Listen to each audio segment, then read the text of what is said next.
My name is David Earl. I'm the new interim dean for the College of Arts, Social Science, and Humanities, also known as CAPSH. So I want to welcome everyone here for attending the downtown lecture series of which this event, this part, is cancerous to involve the community and the type of discussions that we have in higher education. As you know, if you attended the last few downtown lecture series, we choose from across the political and cultural spectrum. So, like what we offer in CASH, are general education courses that every student takes. To our graduate courses, we teach civil discourse. We teach the history of the issues, and we give students the critical skills to understand often difficult issues from multiple perspectives. The Downtown Lecture Series is an important venue for the intellectual and cultural life here in Pensacola. As you know, Pensacola is the cultural and intellectual center of the Florida Gulf Coast. And I think we can all agree that UWF is the intellectual and cultural center of Pensacola. And I know that the College of CAMS, of Arts, Social Science, and Humanities, is the cultural and intellectual center of UWF. Here. And it's exactly because of events like this. So we have another event coming up, April 1st, and that's going to be after Benin. It's going to be discussing after liberalism on constitutional law. That's going to be at the Museum of Commerce. And before we move on to the speakers, I'd like to make two requests from you, and the first of which is for input from you. I want to make sure that the topics of our downtown lectures are involved with stem from the interests of Pensacola and our community. And I think that's very important. So I want to welcome your ideas and your feedback, and you can go to the College of Arts, Social Science, and Humanities webpage, and you can email me, David Earl, and I'm more than happy to get that feedback. And of course, the second event is that all of these events are free and open to the public. So if you appreciate the spirit behind these events and behind cultural discourse and the cultural life of Pensacola, please consider donating to the College of Cash. We take cash. We call it a cash. But if you don't have cash, there are QR codes up there and around the room. And as you exit, there'll be QR codes as well. And with that, I'd like to welcome Professor Kevin Scott, the Chair of English, who will be our moderator tonight, that he will introduce and lead a discussion.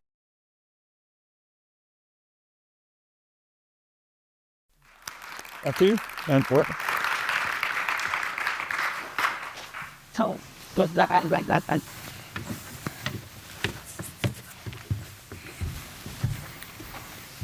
Wait, that's my chair.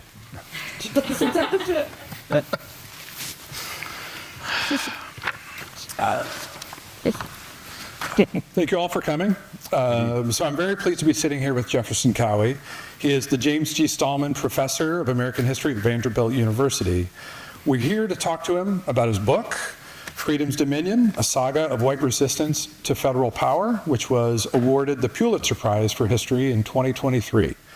The book traces nearly 200 years of history, the history of eastern Alabama, specifically Barber County and the city of Eufaula. And I think we'll go ahead and get started. So the book, Jefferson, and he goes by Jeff, and he told me to call him that. The book opens with a banger. And so if you don't mind, I'd like you to read the first paragraph, the marked portion, and then we'll talk about it a bit. It's always interesting to see how other people highlight your books. In pencil. Thank you all for coming out tonight. It's a pleasure to be here. And we've already enjoyed the class, a couple of visits to the classroom, and just walking around downtown has been a real pleasure, and I'm honored to be here. So thank you. George Wallace, ever proud and defiant, tightened his fighter's frame as he assumed the spot where Jefferson Davis was sworn in as President of the Confederacy over a century earlier. Chin forward, chest puffed out, the new governor stood high on the rostrum, flanked by undulating waves of red, white, and blue bunting. A Confederate flag adorned the podium before him. When he began to speak, Wallace's lips curled around his famous cocksure southern drawl, his vowels gliding and stretching towards some secret past. The new governor seemed to transcend time, a man as much from the 19th century as from the space age. January 14th, 1963 was the coldest day in almost any Alabamian's lifetime, and the fog of the governor's breath rose in the winter air. The man who would go on to become the firebrand of the modern conservative movement seemed to breathe history and exhale ghosts. Like I said, opens with a banger. So this is the famous speech that culminates in Wallace's most famous moment, segregation now, segregation tomorrow, segregation forever. You argue, however, in that speech that you argue that the speech is primarily about freedom more even than it is specifically about segregation. Can you dig into that for us? Explain how freedom is the actual import of his famous speech? I can. So yeah, this speech. For those of you who don't know, the punchline for me when I was trying to figure out where to do this project was that George Wallace is from Barber County, this county in southeast Alabama. So he's sort of the opening and closing in a way of the book. And in that speech, which is quoted in every textbook, history textbook in America, segregation now, segregation tomorrow, segregation forever, which was actually written by a Klansman, is rippled throughout the country. But if you go back and you look at the speech, he mentions segregation a total of 4 times. Those 3 times and one other. He mentions freedom or liberty 24 times. So for Wallace, and I think the opening chapter is called George Wallace Freedom Fighter, or George Wallace is an American freedom fighter or something, and is that he saw himself, or at least his political position, as fighting for a very specific version of American freedom. And that is a freedom from federal power, a freedom from federal interference. In Wallace's rhetorical world, there were always sort of federal bayonets up on the hillside about to descend upon either Eufaula or Barber County or the state of Alabama. And his job was to stop that federal intervention. Now, why was freedom for somebody like Governor Wallace the centerpiece in the civil rights era? It's because I sort of try to present an implicit model in the book. It's not, I don't lay it out very explicitly, but essentially local freedom, which I call the freedom to dominate the land and labor of others, gets challenged by federal authority in a very sort of checkered, inconsistent way. And what that means is, for Wallace, he wants to keep political power local. His definition of freedom is freedom from interference on the local level. But throughout the book, both indigenous people, the Muskogee Creek people, and freedmen and later black citizens want to project their sense of citizenship up onto the federal level. And you have this tension between kind of this local idea of where the freedom to dominate among white elites takes place, and where the freedom of citizenship happens for people of color and arguably white workers is on the national level. So that's the kind of implicit tension I have in the book that opens with Wallace sort of proclaiming this idea of freedom from federal power. Yeah, following up on this teasing out of the idea of freedom, early in the book, you identify a historiographical forebear in Orlando Patterson, the historian and sociologist. Can you take us through how his work provided a foundation for what you're doing here? Right. So what happened is I began to think about freedom, and you start digging around and reading about you start reading about everything about freedom, and you're in for a long haul. And Orlando Patterson's books are no exception to that long haul. He wrote a 2-volume history of freedom in the West, and he goes all the way back to ancient Athens, where freedom is born, just like democracy is born, and points out the obvious thing that a lot of people don't really take into account, and that is the place where freedom was born was a slave society. And that the very idea of what freedom was emerged in a tension with slavery. And in fact, to be free was to not be a slave. And take that one step further, and you have your freedom is the ability to enslave. And the freedom, in various ways, Orlando Patterson calls the freedom to dominate. And what he does is breaks down freedom into a chord that has 3 notes. And I found this a very useful metaphor. And these 3 notes are in the history. He's talking about 1,000 years of history here. He says history, or the idea of freedom throughout history, consists of note 1, which is individual liberties, the freedom from coercion from the state that we tend to enjoy, basically Bill of Rights kind of stuff. The second is the capacity to participate in your political community, to build your community, to participate in how it's structured, where it goes. And the third, which I call the dark note of freedom, is what he calls sovereignal freedom, which is a clunky word, but is the freedom to dominate others, the freedom to control the land and the labor of others. That freedom that is born of not being a slave, but also the ability to enslave, the freedom to dominate. You might also, in the American context, think of it as a white freedom in a way. And so I really run with that third note in the chord, because when you take that and you put that in the American context, especially in the American South, you have kind of a trifecta of issues that are really important. One, you have a society that's essentially trying to recreate Athenian democracy, like a Republican-style government, right? But it's taking place in a settler colonial area, a place where settlers are taking the land from others and instituting chattel slavery. So this idea of freedom to dominate grows in proportion to the other elements in a place where you need to take the land, you do take the land and coerce the labor, steal the labor of others. And that becomes the kind of operating idea of freedom that I use throughout the book. And then the foil to that is the occasional intrusion of the federal government in the operations of that kind of freedom. Excellent. A kind of a zero-sum game in terms of freedom, where freedom, in order to be available to these people, there has to also be a group to which it is not available.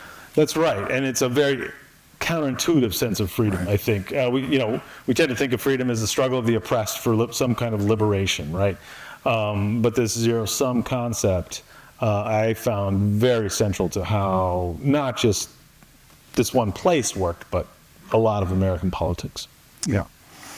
So your thesis here is, I think to many of us a bit surprising, this way of constructing ideas about freedom as fundamentally including this element of freedom to oppress. Like that relationship, so much in the book goes against our expectations about the way the story should work. And many times when I was reading the book, this doesn't happen very often reading a history book, I actually laughed out loud because the absurdity of some of the developments. And the first big, I don't know that I belly laughed, but the first sort of big laugh. You got a dark sense of humor. I do. It's Yeah, you've met me. So the first big one is the experience of Andrew Jackson's interaction with the city of Eufaula. Can you take us through that? Because I think that is very enigmatic of how this story works. Yeah, the Jackson section was amongst the largest surprises in this project. So what do we know about Andrew Jackson, right? He's the guy who conquered all the indigenous people in this part of the country all the way to the Mississippi, drove the indigenous people out into the West, opened up the land for plantation, agriculture, and slavery. And also, was an expression of the extended enfranchisement for white people of all classes for really the first time. So it was really an expression of popular democracy. So that's kind of the Jackson in the textbook that you go into it. In this case, he had set aside through treaty a strip of land on the other side of the Chattahoochee, about 9 counties long, about the size of New Jersey. And that was declared to be the Creek Nation. This was going to be a place for the Muskogee people to figure out their stuff for a while in the midst of this massive, essentially apocalyptic moment where their world was all but destroyed as everybody's pushed out to Oklahoma. But this will be there. So after this treaty, white intruders start moving into Creek lands. And what happens is Andrew Jackson, counter to every narrative that I've ever read about this guy, sends troops in to remove what he calls the intruders from Indian land. So I had to write this so explicitly because where you were laughing, most people didn't even get it. They were like, they just read through it with a stereotype of who he was, right? And which is true. Don't get me wrong. I'm not saying he's not that guy, but it was really hard to drive home the fact that no, he's different than the guy that you hear. He's acting differently. So what happens is these intruders keep going in and stealing the land from the Creeks. Jackson keeps sending troops and marshals in to get rid of them, and it erupts in what's known as the Intruders' War. And this is, the white people are called intruders at this point. And so this town is born exactly at the nexus of these issues that we're talking about, right? Land is freedom in the Jacksonian era, and these white intruders are pursuing that kind of freedom, and the federal government is coming in and telling them they can't do it. And the town of Eufaula, the white version, not the, there's a Creek version, is burned basically, and all the white settlers driven back across the river to Georgia. And the place is actually sort of born in the fires of federal power versus local white freedom. As I read that and I was charting it in my head, it's like Jackson makes a deal with the Native Americans, white people come in and steal the land, Jackson kicks the white people out, the white people rebel against the federal government, and they win. Right. It's like almost like a 19th century Stranger Things. It's an American upside down, where everything is the opposite of the way it's supposed to work. Well, and then the really weird thing is, minor detail, is the agent that sort of throws the whole process under the bus. It's anachronistic metaphor, I guess, but is Francis Scott Key, who Andrew Jackson sends, the guy who wrote the Star Spangled Banner. He sends Francis Scott Key out to solve this problem that he's got himself in, sort of caught between the indigenous and intruder demands. So. Yeah, and there's no way to compose music to solve that problem. It's not on the menu. Yeah. I talked about this as a surprising episode, and the book is full of surprises. That's one of the great things about it, and why I laughed really for joy, not so much for dark humor, as I read it so often. So from what I was curious about as I was reading it, because I know historians. what did you find that most surprised you? Because this is a book of surprises. So what did you read that you had to reread to make sure you got it right? Yeah, well, I mean, the whole Jackson story, and then the whole kind of Francis Scott Key thing. It was just kind of absurd. I was like, really? Is that, But a couple of other things for sure. But we pushed forward in the story into other areas. Certain things. I have a chapter in this book. It was the most difficult chapter to write by far, and it's called "Lynching as an Act of Freedom." The idea being, and this is more than halfway through the book, I think, and in which I sort of make the argument that the ultimate act of freedom is to be able to take the life of somebody else with absolute impunity. And that is a very dark, troubling version of freedom. But what hit me on that was it opens with this young boy who is getting a kerosene jug filled at the local store. And he almost touches a white woman. And he drops, just a boy, he's like 8 or 9, drops the jug, shatters the jug.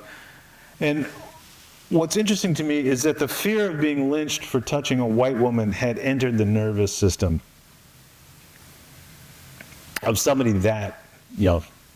Those are the kinds of things that allow you to kind of think about in when you're doing these kind of local histories where you can dig into characters and people and places that you can't always do on national stories. So that was really, really kind of a profound moment for me to think about how these stories inhabit our bodies, even at a young age. So the book, with only a couple of brief detours, stays home in Barber County and Eufaula. I presume this is a theme that would have been easy to write on a national scale, but you chose to keep it very focused in this place. So why Barber County? Why Eufaula? Because it's cold in Ithaca. And let me explain. So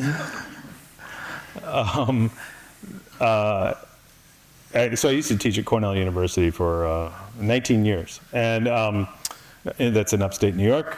And it was, I told the story earlier today to some students, it was literally 20 below zero in Ithaca, New York. And our kids came in and said, "Where are we going for spring break?" And I said, "We're not going anywhere for spring break." And I mean, it was cold. It's like, remember those old Warner Brothers cartoons where like stranded people turned into hams and things like that? This was like, everything looked like firewood to me. Like, what could we burn to stay warm? It was so cold. So anyway, make a long story short, next thing you know, we're in the car heading towards the Gulf Coast, coming down here to thaw out. And we drove through Eufaula. And we go. There's a lot of you probably know there's a 2-lane road, and it's got these beautiful mansions and these trees arcing over the road, and then you sort of cross. And then there's the Confederate Monument, and which is actually one of the few that doesn't face north. It faces towards the river because that's where the enemy would come from. And then it sort of fades into kind of mom and pop stores that are kind of declining and falling apart. And I turned to Mickey, my wife, and I said, "Look this place up. What's it about?" And so she's looking at she does the Wikipedia. She says, "Well, I don't know, but they didn't have their first integrated prom until 1991." And I was like, I think there's a story here. And so in some ways it's a little bit of an extreme example, Wallace and that and things like that. But I do think, as did Wallace, that this is a national story. But at the time I was in search of a place, a person, an idea, a way to contain this project so it wouldn't just be a national story, which are kind of easy to write in a way. but holding yourself accountable to a kind of container and saying, okay, how does the idea work within these boundaries, within these confines? Your little thought experiment is a much more rigorous project and a more writerly project, I hope. Well, actually, lovely segue. On that note, all right, I have a couple of connected questions, but before I get to them, I would like to enter those two questions by having you read one more passage. Last time I'm going to ask you to do it, but the marked passage with pencil. It's his idea, not mine. I apologize. This is the first paragraph in Chapter 2, Land, Liberty, and Jackson. Tall and thin as an axe handle, Andrew Jackson's body must have creaked with agony upon every move. His sinewy frame carried countless injuries, large and small, festering from a lifetime of war against his two biggest enemies, the Indians and the British. His face featured a permanent scar delivered by the sword of a British officer, punishment for his boyhood resistance to being forced to clean the redcoats' boots while a prisoner during the Revolutionary War.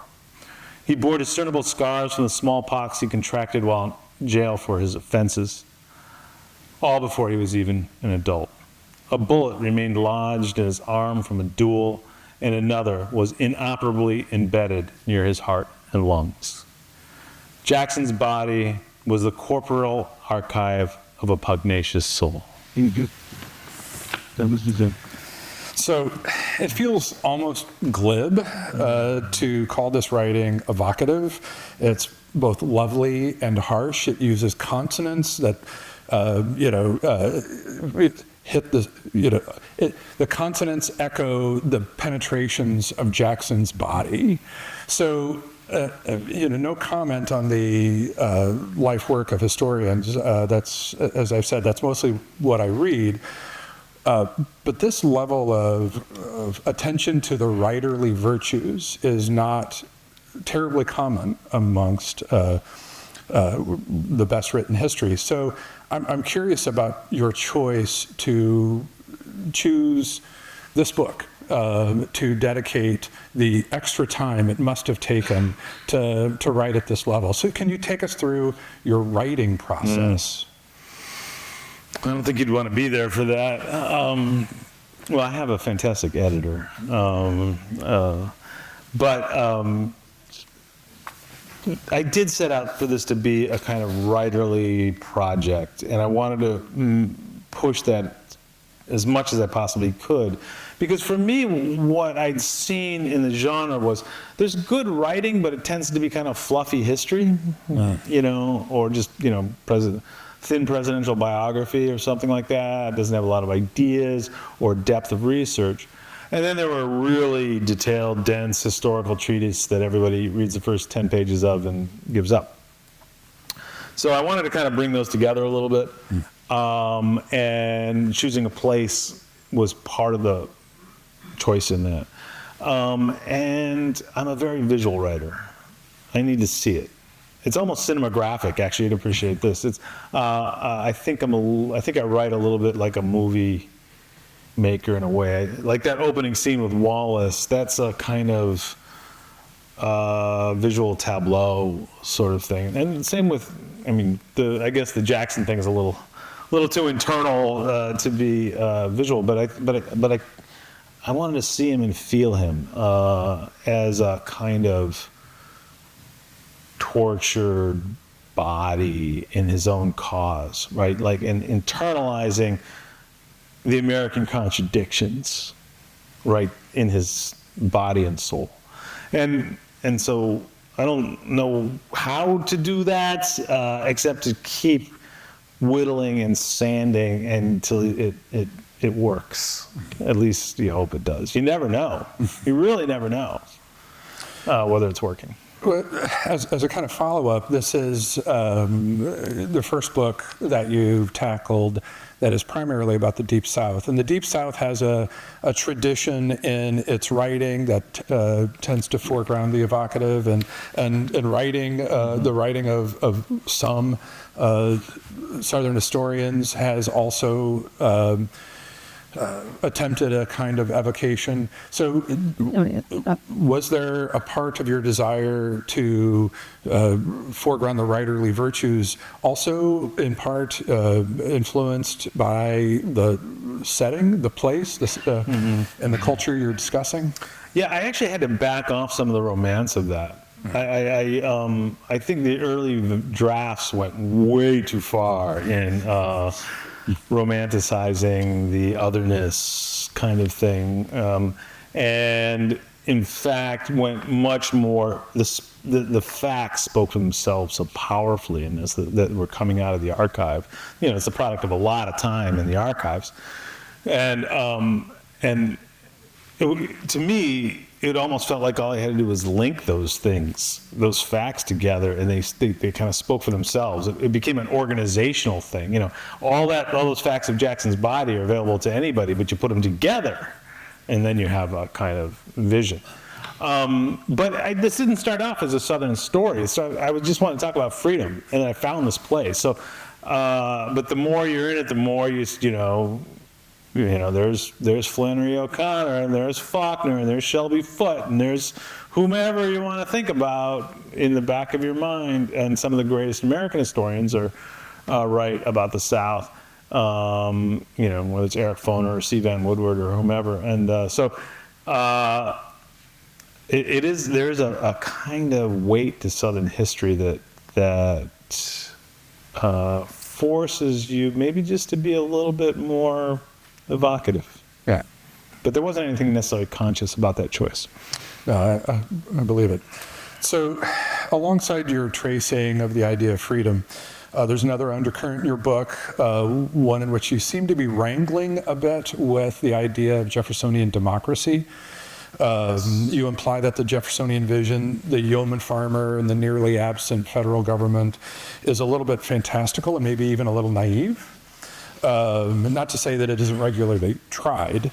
Jefferson called his vision an empire of liberty. But can you speak to the connection from Jefferson's vision to your sort of construction of the functionings of freedom and how you investigate that in the book?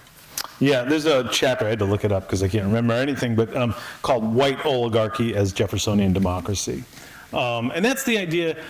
So Jefferson's idea is that you should keep government small and close, right? That's the dream, that we can all come together in isolation, and we don't need monarchy, we don't need big government, that we can do this alone. And Jackson doubled down on that in a lot of ways. And it's a very powerful strain, really on both the right and the left in American political discourse. But I do find it almost laughably naive now, even though I'm named after the guy. My father was a Jefferson freak. He loved Thomas Jefferson. That if you think this idea, if you accept my argument about the freedom to dominate on a local level, what are the dominated to do in our little polity here? What is their resource? What lever can they pull to try to achieve some political power? Whether we're talking about the Muskogee Creeks or the freedmen after the Civil War, or the civil rights workers, or even the textile mill workers that I talk about in the 1930s. And in this case, the outside lever is federal authority. And that federal authority becomes very central, even though it becomes simultaneously the enemy of those practicing this sort of white freedom to dominate, but it becomes the resource for those who are trying to escape that. So that Jeffersonian dream might work in certain situations, but certainly not in a slave society based on, a society basically based on taking the land and labor of other people. Yeah, and I think what I want to ask about next is a perfect illustration of that. Until roughly, I don't know, about halfway through the book, the efforts of the white citizenry to maintain their own freedom, which, inclusive of the freedom to dominate, largely works through official mechanisms of power, local official mechanisms of power, but official. But then we get to the 1874 congressional elections in Eufaula, and that's something else altogether. So could you tell us a bit about that? Yeah, so two things about that. First, something mundane, and that is, remember I mentioned the 3 notes of freedom. Well, the first 2, which seem sort of good in a clinical sense, are actually mobilized most effectively to protect the third in this book. Like, people get really worked up about protecting their local rights against the federal government, and will mobilize both their individual liberties and their political power in defense of that. So there's sort of an irony to even how the good elements of freedom worked as I watched the story unfold. Which delivers us to 1874. So the biggest intrusion of federal forces ever used in American history was during Reconstruction. After the Civil War, the South is divided into 5 military districts. The Army is sent in, and at bayonet point, freedmen were given certain rights. Not enough in my book. They weren't given, any land or mules or anything like that, but they did get political rights. And they got the right to vote. And what happened throughout the Deep South is the flourishing of a biracial democracy. And in Barber County, this was a county of a black majority. So they elected black people to represent them in the Alabama State House. And they elected a black congressman to represent them in the United States Congress. The first and only time in all of American history that a black person from that corner of Alabama was elected to federal office. And that is a product of the fact the federal government was on the ground with guns, basically ensuring unevenly, often corrupt, messy, but making sure this biracial democracy worked.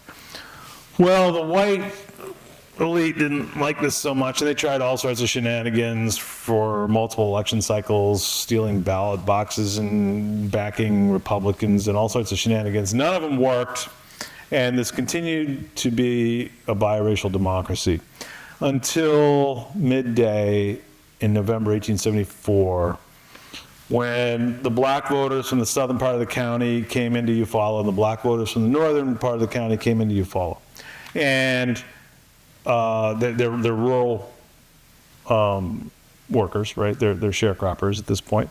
And they come in and they line up to vote in downtown Eufaula, at which point guns appear from every corner of town and shoot them down in the street. At least 80 people were shot, possibly twice as many as that. And that brutally, another event, brutally ends this experiment in biracial democracy. And it's a horrible, horrible thing. And after that, black Republicans, the Republican Party, the party of Lincoln, were driven underground. Activists had to leave the county, and it was basically the end of that sort of connection between federal power and democracy and checks on white freedom. Right. So the structures that had been created to manage the relationship between local power and federal power had up to that point functioned in a way, but once that balance meant that the white freedom to dominate was abridged, then the move was outside of official power. And into vigilante. Exactly. And yeah, civil society breaks down. And if you drive into Eufaula today, you'll see a historical marker for the Eufaula riot. Yeah. And I say, we need to stop thinking in those terms. There wasn't really a riot, there was a coup d'etat. There was a stealing, a naked, violent stealing of political power. And it's hard. We celebrate these terms in America like freedom and things like that, and riots are exception, but there were these coups d'etats all across the Deep South, including the more famous Colfax massacre on which this was partially based. So I think have we got time for a couple more questions? Is that right, you think? Right? Much of the last section of the book tells the story of the Wary dance, or maybe boxing match is a better analogy, between George Wallace and the Civil Rights Movement. So what do we learn about the relationship between freedom and federal power by looking at the Civil Rights Movement, especially as it interacted with Barber County and Eufaula? Yeah, so it's a very similar mechanism that we saw during Reconstruction, very similar during the Muskogee Creek period, in which the Civil Rights Movement is very much a local movement in, whether it's in Birmingham or Selma or Albany or, wherever it is. But the goal is always to bring in federal power. We forget that. The March on Selma wasn't because, the Edmund Pettus Bridge made for good photographs. It was to get the Voting Rights Act passed, right? It was to trigger federal action.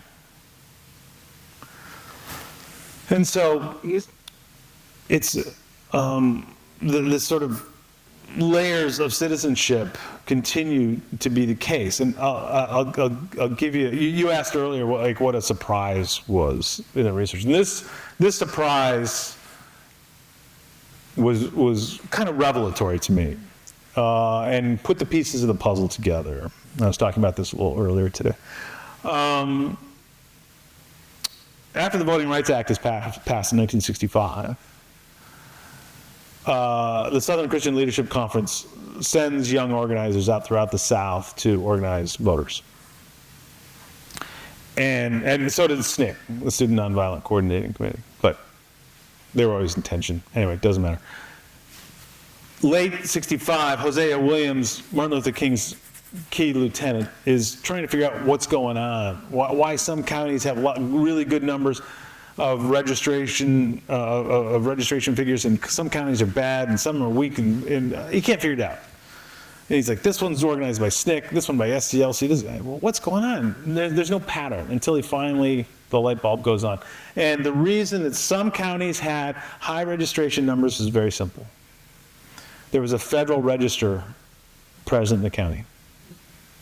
Places with federal registrars had high numbers. Places with low numbers did not have a federal registrar. And this also disturbed Williams, because he was like, well, what are we doing? It's a story. States' rights is our enemy, federal power is our friend. And that's a tough sell, right? Because the federal government is nobody's friend. It's a lousy, it's the single worst hero you can have in a story, right? Because it's just never really does. Yay for the establishment. Exactly, right, exactly. Yeah, my younger self is turning over in its grave. But that's, again, the pattern is very similar in all those events. But the other thing is that Wallace really learns a brilliant lesson. Wallace is this political, visceral animal. He loves politics and he loves winning. And he realizes that running on freedom, on this anti-statist, anti-federal power version of freedom, is gonna get him all the racists, but it's also gonna get him the anti-tax people. It's gonna get him people who are against housing integration. And it's gonna get him, all the people who are fed up with the federal government, which is a pretty big coalition, right? And so he does really well. He runs for president in 64, 68, 72, 76 actually as well. But what's interesting is what I call the Wallace formula, is you attack the federal government, you lose, but by losing you prove how important you are because the federal government's really powerful. And then you go back on the attack and you lose, and you gain more power politically amongst the people. And so that kind of formula really worked for him exceedingly well, until later in life, where he actually recanted everything and apologized to prayed for forgiveness. Yeah. Literally. Yeah. I lied. I had two more questions. Okay. This one's an easier one. So prior to Freedom's Dominion, your books were primarily 20th century books about economic issues, labor issues.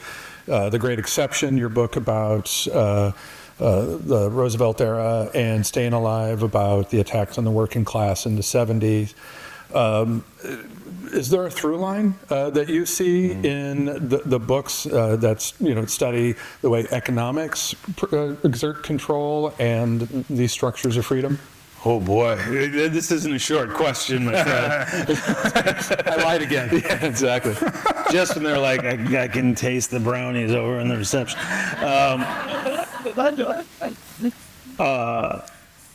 So a couple of things on that. One is there is a material foundation to this story. I call it the resource curse, using the language that a lot of economists talk about, which is the overdependence on any one commodity will twist the social and political development of a society. So whether it's oil or diamonds or cotton or whatever, if you are oriented solely towards the export of that economy, you end up with slavery rather than a wage labor, oligarchy rather than the town hall, on and on kinds of things. So there is a kind of a material foundation to it. But this was my first attempt to deal directly with the question of race. And I, for a long time, I think I somewhat naively thought I could fold the question of race into class. You're going to say. But I kept banging into it, and felt like I really needed to take this question on separately. And the more I did, the more I saw it just woven through everything, including the central idea of what the American Republic is: freedom. All right, so last question. And with the book, there are obvious implications given this way of thinking about freedom and the progress of freedom as a concept in U.S. history, cultural history.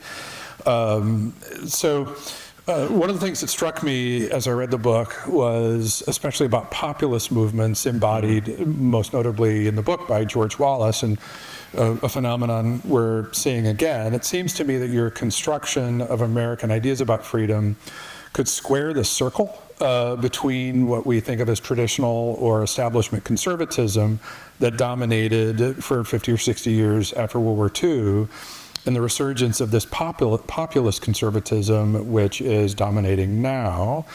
Do you see this way of understanding freedom as a way of understanding the sort of through line between that transition from traditional or establishment conservatism to what we're seeing now?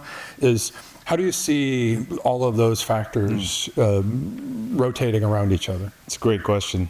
So one fact a lot of people don't know is that in 1964, George Wallace sent an emissary out to San Francisco to try and convince Barry Goldwater that George Wallace should be his running mate. And that the fusion of those two figures, I think, is really the center. I call it the double helix of American conservatism. And the one strand is a kind of Goldwater conservatism, a principled, anti-statist, free market, anti-regulation, anti-civil rights regulation. Even though I don't think he was overtly racist, but he didn't want the Civil Rights Act passed. But that's a set of ideas and principles. With Wallace, it's this populist, visceral race, appeal to race. Separately, they don't work that well together. You put them together, though, and they begin to wind around each other, and I think you have both an elite and a populist melding of this particular kind of conservatism that comes to dominate in the 1980s and beyond. And what we're seeing now is sort of I think Margaret would be the slippage of the more principled part and the unleashing of the sort of id of it all. But I think it's really, at the end of the book, as Wallace is on his deathbed, he basically says, Clinton, Reagan, Bush, all those guys, they're just doing what I was doing. I was way ahead of those guys. And I think in some ways he was, but it really is that kind of double movement that requires a kind of success for American political conservatism. Excellent, thank you. On that note, let's take a little time for questions from the audience. This has been pretty provocative chat. Do we have people who would like to ask Professor Cowie a question or two? Uh-oh. Oh, there we go. Couldn't get it out of the holster.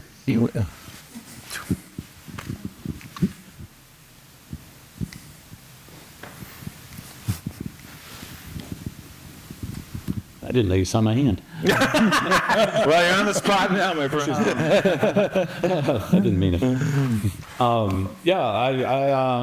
I love your book. I read about half of it, and then I skipped ahead to the final chapter. Well, you missed the really sad part, actually. A lack of time. So I have many questions. I kind of became interested in not this exact topic, but race relations, because anyhow, we moved down here from Atlanta. My wife and I lived in Atlanta, raised a family in Atlanta, moved down here about 3 years ago because we used to drive through Eufaula on the way to. Oh, okay. Sure. But a few months after George Floyd died, the pastors of our church sent an email to the entire congregation saying that they wanted to work against systemic racism. Excuse me. And I had no clue what they were talking about. They provided some material. I wasn't impressed by it. I was a science major, blah, blah, blah, blah, blah. And anyhow, during my research, I came across Thomas Sowell, Walter Williams, Shelby Steele, and I just want to tie this into the other thing that YouTube showed me a couple nights ago. You know how the algorithm works? So it popped up this talk you had done at the university up in Michigan, maybe 5 years ago. Oh, God. And anyhow, so what I noticed was the way you were talking. I think you were talking to a bunch of sociology majors that had a lot of familiarity with the lingo, and everything was it wasn't democratic socialism, but it was like an amalgamation of this and that. And I'm going, what are they talking about? And it was kind of interesting because you were talking about how Donald Trump he was kind of right on to try to help out the working class, the middle class, et cetera, et cetera. But not quite how I'd frame it, but well, you wanted to. Yeah, I think I know the talk you're talking about. Yeah. But, okay. So my question is, to me, Tom Sowell, Shelby Steele, Walter Williams make more sense because they talk about like the psychology of the individual. You know what I mean? As opposed to these groups bubble together and like this group is this and this group is that, and we got to get this group in and get their policies on board. And anyhow, what are your thoughts on that? Yeah. Okay. Yeah. So somebody like Thomas Sowell, very famous black political sociologist, economist, political economist, whatever. Yeah. So this is the debate. Is that he's sort of engaging in, and I think you're tapping into.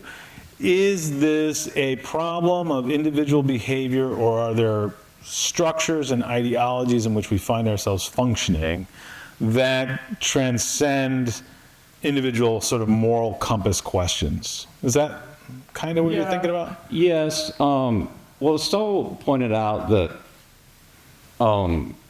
before the civil rights movement, in the Civil Rights Act, et cetera, that blacks were separate, but they had a lower rate of unemployment than what whites did. They were doing fine in their own way.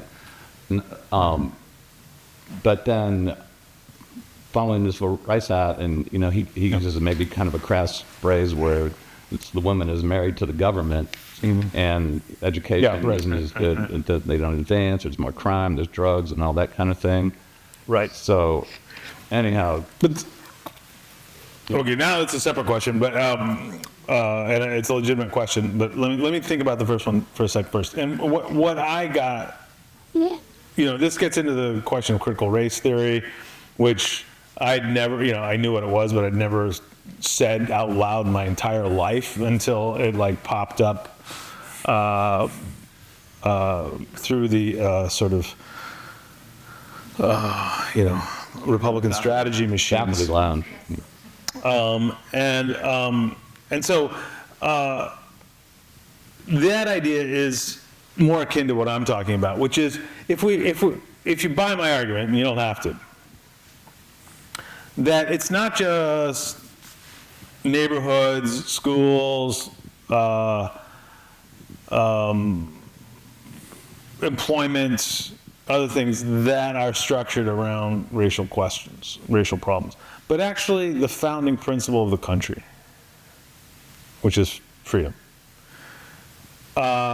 is infected with this problem. And that undoing that is an enormous struggle. And I think for me, that's the struggle we're engaged in as a people right this second.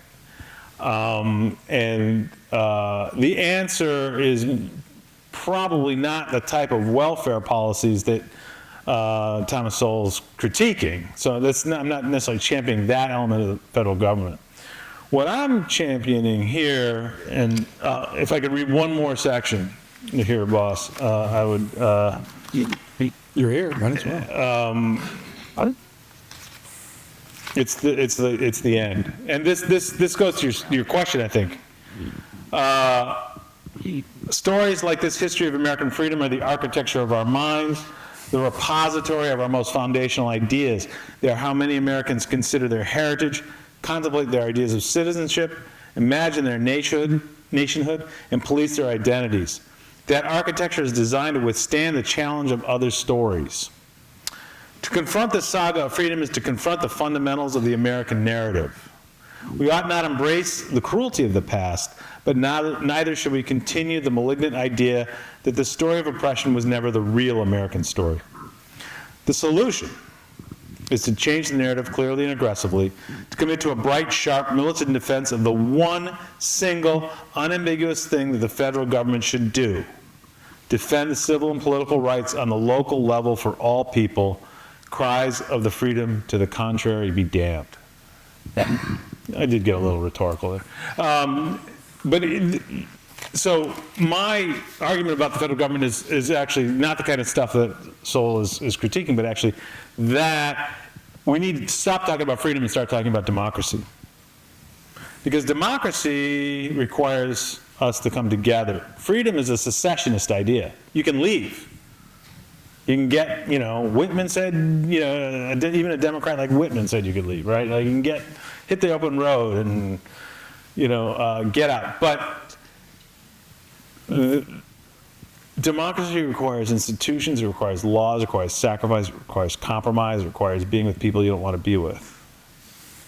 And that's really hard. And so my idea is to sort of build on a federal infrastructure for democracy. And that means ultimately, I think, in my fantasy world, a constitutional amendment guaranteeing the right to vote, which is kind of amazing it doesn't exist. It's a state level right and is abridged as such on a regular basis. Can I ask one more thing? I'm sorry.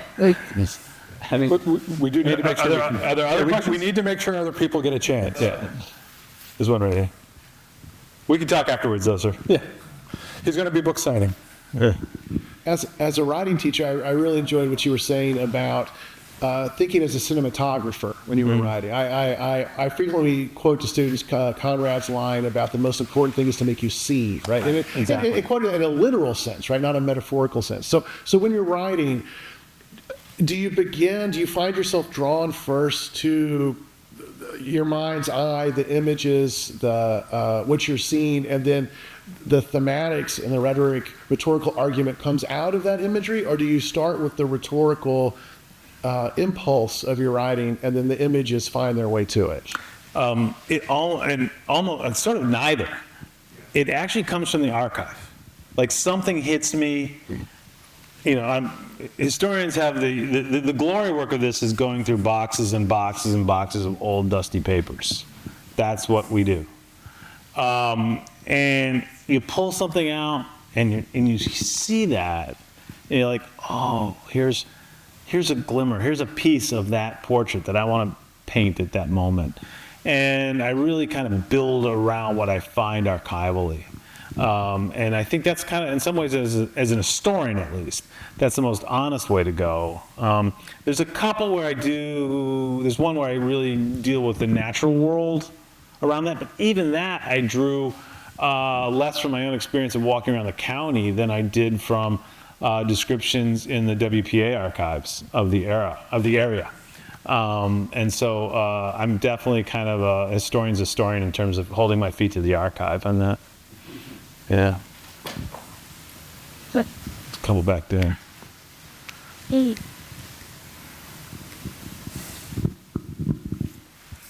When you were doing your research, did you come across much information about black troops coming through Barber County?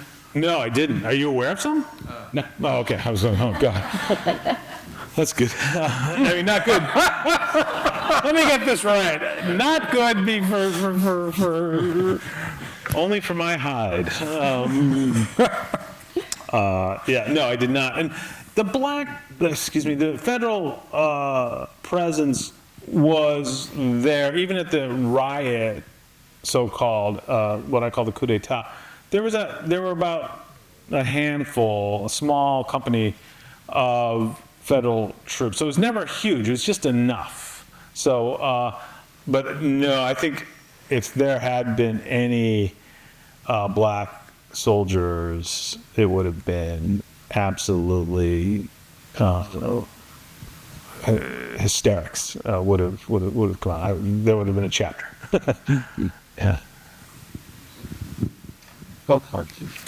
Last question. Well, this is a light one for you. Since you emphasized everything revolves around Eufaula, and you've aired their dirty laundry, more or less. Have you gotten any pushback from them? Have anybody?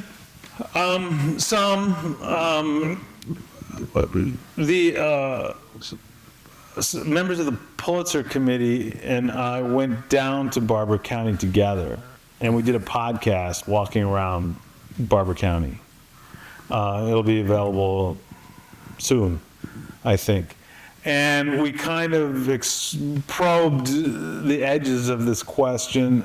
Went to the library, pulled out the book to see how many times it had been checked out and things like that, which is a lot more than I would have expected, actually. But for instance, we were refused. They wanted to do an interview in one of the famous mansions there, and they wouldn't let us in. They wouldn't let us do it there. But there hasn't been any kind of orchestrated or public kind of attack. I think most of intellectual life is happening in kind of a slightly different sphere, I think, than daily life there, or most places in America. So I would actually invite some of that, really. I would like to have that dialogue.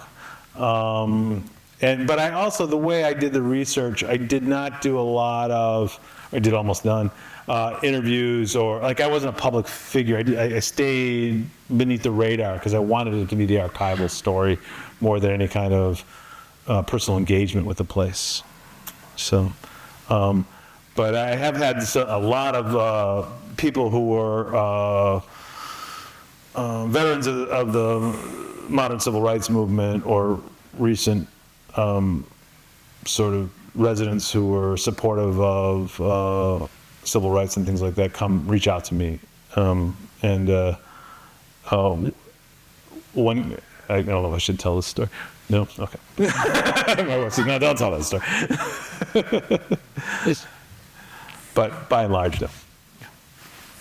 Great. Well, join me in thanking our speaker tonight. Thanks for coming out. So, class is almost dismissed. 1 minute. So, thank you all, of course, for coming out tonight. I also would like to thank the college for supporting, as well as the Department of English, and the PACE Symposium Series for ongoing support for the Downtown Lecture Series as well, and of course the staff of CASH, including Karen Tibbles and her help as well. Their hard work and long hours really are truly appreciated and thanked for all too seldom. And of course, I'd like to thank everyone here for coming out and keeping the spirit of intellectual curiosity and discovery alive and robust in Pensacola. So our next installment is going to be April 1st at the Museum of Commerce. It's going to be the Ruben O.D. Askew Department of Government lecture, and they're going to welcome Patrick Deneen, who's a professor of political science at the University of Notre Dame, and he's achieved notoriety in recent years for his books Why Liberalism Failed and Regime Change. Remember when I said all sides of the political spectrum and multiple different perspectives on topics?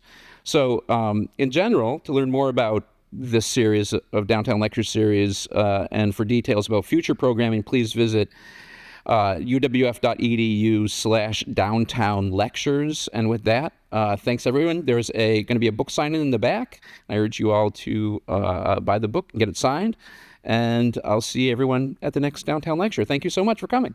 Please.